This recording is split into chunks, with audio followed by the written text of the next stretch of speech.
Ya iyalah, yang ada di kota urusan saya. Semua sampai sampah di got, sampai semuanya, semua diurus Bu Risma?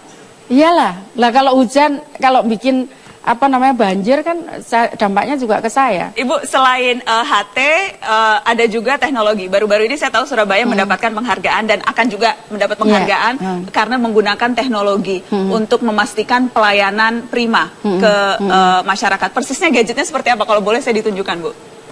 Jadi ini di dalam ini saya bisa lihat kondisi Surabaya real saat ini. Seluruh Surabaya bisa saya pantau ini seperti ini. Oh, itu CCTV ya, Bu? Iya, CCTV semua terpantau. Kemudian seluruh surat-surat itu juga masuk di sini. Jadi kalau saya suruh surat apapun yang ada di Surabaya yang masuk hari ini, itu masuk ke sini sehingga saya bisa kirim surat saya dimanapun saya merintahkan melalui ini bisa. Semuanya bisa? Semuanya tidak perlu bisa. Secara fisik wali kota ada? Enggak. Saya jarang sekali rapat malahan.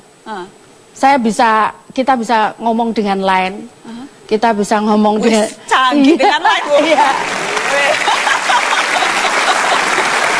Dan ini real time ya, Bu? Real time ini, real time. Kemudian dokumen-dokumen yang masuk juga itu selalu dokumen, diupdate? Iya, di sini ada namanya, kita ngomongnya e-surat, elektronik surat. Jadi semua masuk ke sini, jadi saya bisa baca surat dari sini. Dan disposisi memo-memo juga? Disposisi bisa di sini, disposisi bisa di sini. Ya.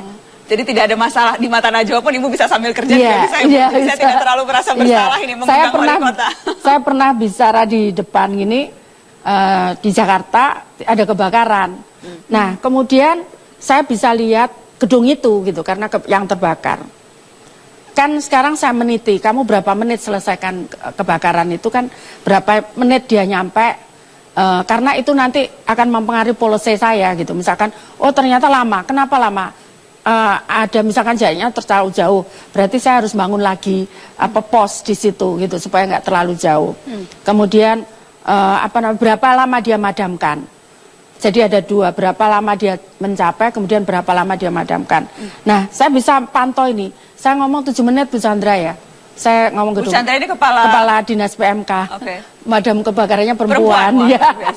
Yang susah-susah kasih perempuan. Yes. Setuju, yang susah-susah kasih perempuan. Jadi selain memantau, Anda mengambil kebijakan pun berdasarkan kasus tertentu yang kemudian Anda lihat, Anda evaluasi. Jadi ini bisa saya lakukan. Jadi misalkan gini macet ya, di sini ada antrian panjang gitu. Saya pakai HT saya ngomong di sini tolong ditarik gitu. Ditarik itu namanya hijaunya diperpanjang gitu. Sehingga nanti yang sepi itu merahnya agak tertahan. Jadi ngatur lalu lintas juga ini? Iya, ini bisa ngatur lalu lintas ya. Ini juga bisa saya zoom, saya bisa lihat plat nomornya. Jadi kalau ada misalkan dia tabrak lari gitu, kita bisa lihat itu. Luar biasa. Ini yang membuat anak-anak kita sendiri, Bu? Iya, anak-anak kita sendiri. Di Surabaya? Iya. Luar biasa. Iya. Kita kasih tepuk tangan.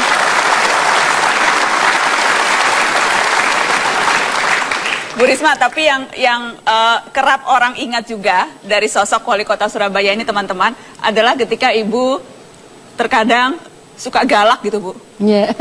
Bukan suka, sering. Oh, sering. Saya sudah agak halus tuh milihnya suka, tapi diakui sering. Dan kita ada beberapa cuplikan Ibu marah-marah. Kita lihat ya, Bu. Ini gambar yang berikut ini. Ya apa caranya bangun? Siapa yang bisa jelaskan ke saya? Kalau saya ngomong sudah salah ini. Kalau nggak dibongkar, kita berhentikan. Sebentar deh. Itu kami Pemkot yang bayar. Pemkot yang bayar. Kalau lari ke sana itu Pemkot lebih bayar, lebih murah. Ngerti maksud saya? Durasinya sampai kapan? Nah, besoknya pasti ada pasien yang datang. Hari ini saya ke sana. Lihat itu rusak semua. Lihat itu rusak semua. 10 tahun kami bikin itu. Ngerti enggak? Itu semua orang rakyat. Ibu, kalau sudah marah-marah kencang seperti itu, biasanya lanjutannya apa sih, Bu? Ya habis itu ya lupa udah. Habis marah ya udah, pokoknya dia sudah tahu dia sudah tahu salahnya, udah lupa habis itu. Jadi begitu marah, selesai di situ? Selesai. Kemudian berlanjut ke persoalan berikutnya? Kalau perlu ya marah lagi? Iya. Tapi Ibu rasa itu terkadang efektif ketika memarahi seperti itu terkadang justru orang memang perlu dimarahi sekencang itu. Nah, itu biasanya kalau salahnya tuh menyangkut ada dampaknya nanti merugikan orang lain gitu. Saya pasti marah kalau itu. Tapi kalau sepele-sepele enggak, biasanya malah saya kerjakan sendiri. Banyak sekali kejadian saya datang duluan. Tapi saya nggak marah karena saya tahu memang itu belum waktunya masuk gitu. Tapi kalau soal pekerjaan kemudian itu menyangkut nanti merugikan masyarakat, saya marah betul. Jadi ada saatnya sebagai teman, ada saatnya saya harus marah, dan itu sering.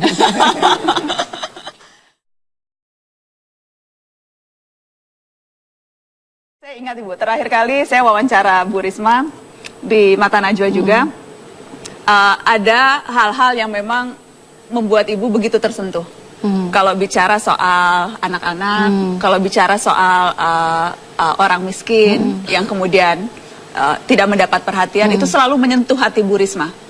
Alasan khusus atau mengapa itu mudah sekali menyentuh hati wali kota lewat hal-hal seperti itu? Saya bayangkan kalau saya seperti mereka gitu. Jadi saya bayangkan kalau seandainya saya seperti mereka, kemudian saya tidak ada orang lain yang akan menolong. Bagaimana? Makanya saya kadang-kadang justru emosi di situ gitu. Saya maksudnya bisa marah sekali karena itu justru malah. Itu saya tidak mau staf saya kalau sampai begitu, itu kemudian dia menelantarkan itu, saya marah betul itu. Dan kalau sudah itu marahnya marah sekali itu. Pernah suatu saat saya datang ke suatu tempat, ibu itu nggak mau saya ajak, ibunya sakit, udah berapa tahun nggak bisa jalan, nggak bisa ngapa-ngapain, cuma di tempat tidur.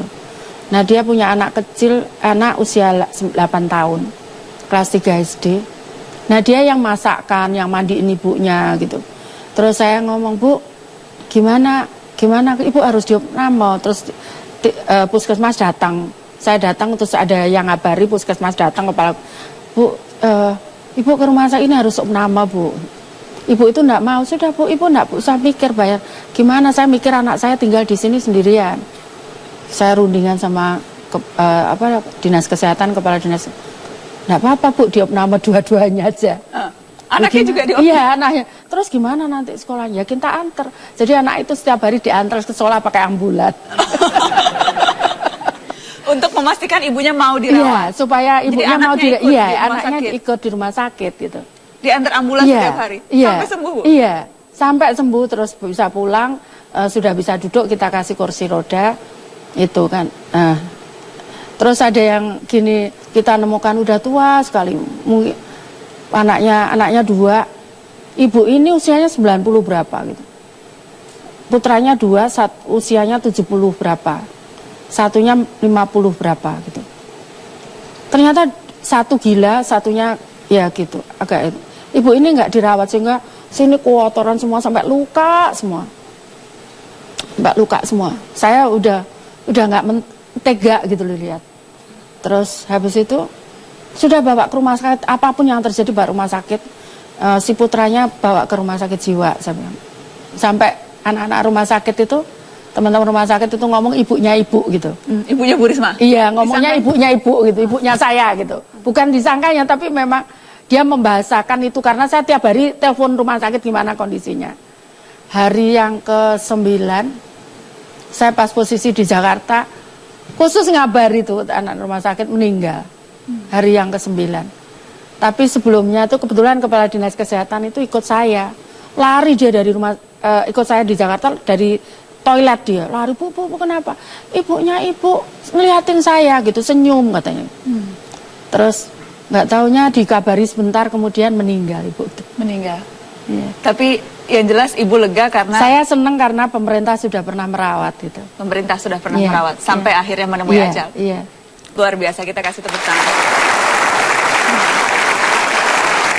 Iya. Jadi semua laporan yang masuk ke wali kota Surabaya, Iya. semuanya diselesaikan. Iya. Pernah satu anak, ada anak itu kirim surat ke saya,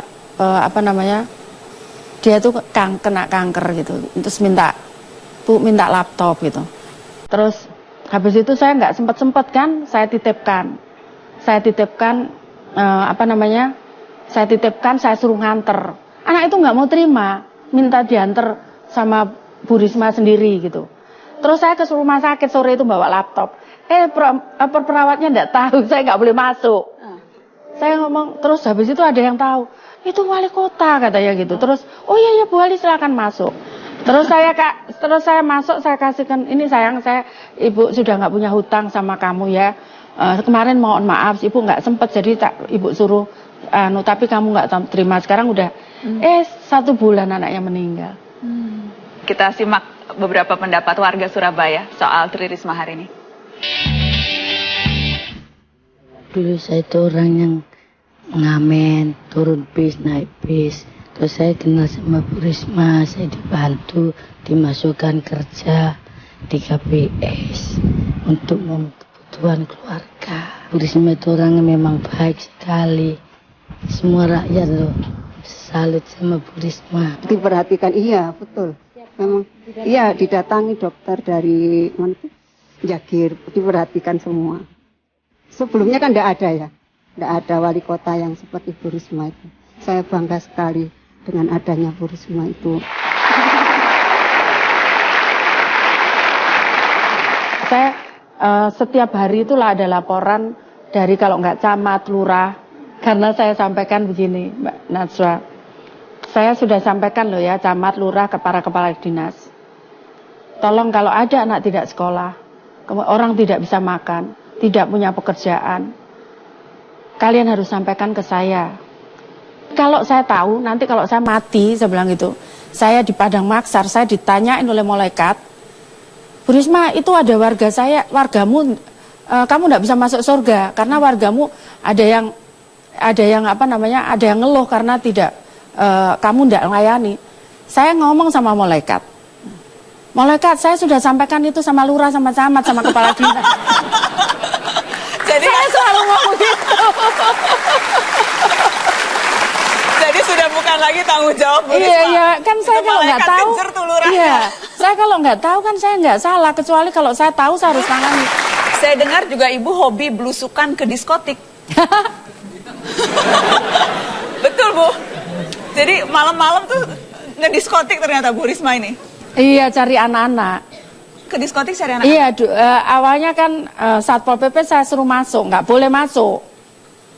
Jadi saya kan nyari anak-anak. Jadi di Surabaya saya berlakukan jam kalau hari Sabtu, kalau hari biasa jam belajar mereka nggak boleh keluar.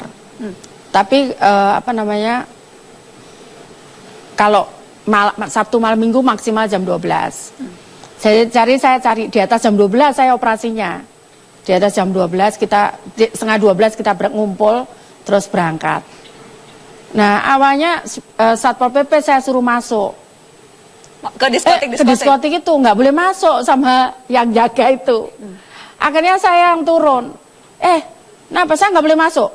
Saya bilang itu. Kalau nggak boleh masuk saya tutup ini. Saya gitu kan. Diancam gitu, takut. Gitu, ya. Takut saya boleh masuk lah akhirnya. Saya masuk. Jadi Ibu masuk ke diskotik? Iya. Goyang-goyang dikit nggak? Enggak. Jadi kan gelap, Ibu jadi nyari siapa? Iya, saya lihat gini makanya gimana bisa goyang. Lihat gini satu-satu yang mukanya kayak anak kecil gitu, keluar kamu. Mana KTP gitu. Ibu razia langsung? Iya. Sampai nungguin kan, kalau setelah itu nungguin sampai dia ketemu antara, jadi protapnya begitu. Jadi ketemu antara sekolah, guru atau kepala sekolah dengan orang tua. Protapnya gitu, nggak akan saya lepas kalau belum ada ketemu itu. Jadi begitu keluar diskotik, Ibu tungguin sampai mereka dijemput? Iya, banyak kan gitu kadang, tapi sekarang alhamdulillah anak-anak Surabaya sudah jarang sekali yang tertangkap. Jarang ke diskotik. Iya. Ibu, masih punya hobi tidak sih Wali Kota Surabaya? Di sela-sela malam razia diskotik, pagi 5:30 sudah di rumah sakit, keliling cari parit, keliling cari orang gila, pengemis orang sakit. Masih punya waktu hobi enggak? Ada hobinya. Ada Bu. Apa ada. itu? Bersihkan got. Itu sudah jadi hobi ya? Iya, hobinya iya, nggak punya hobi apa hobinya, udah itu aja. Ibu, karena Ibu suka sepatu boot warna pink, kita mau ngasih hadiah untuk Bu Risma. untuk dipakai juga Bu, bergantian dengan sepatu boot warna pink. Kita ada ini Bu, ada sepatu boot tapi yang ini warna kuning, dipakai belusukan ya Bu. Terima kasih. Untuk ganti-ganti dengan yang warna pinknya, yang ini warna kuning.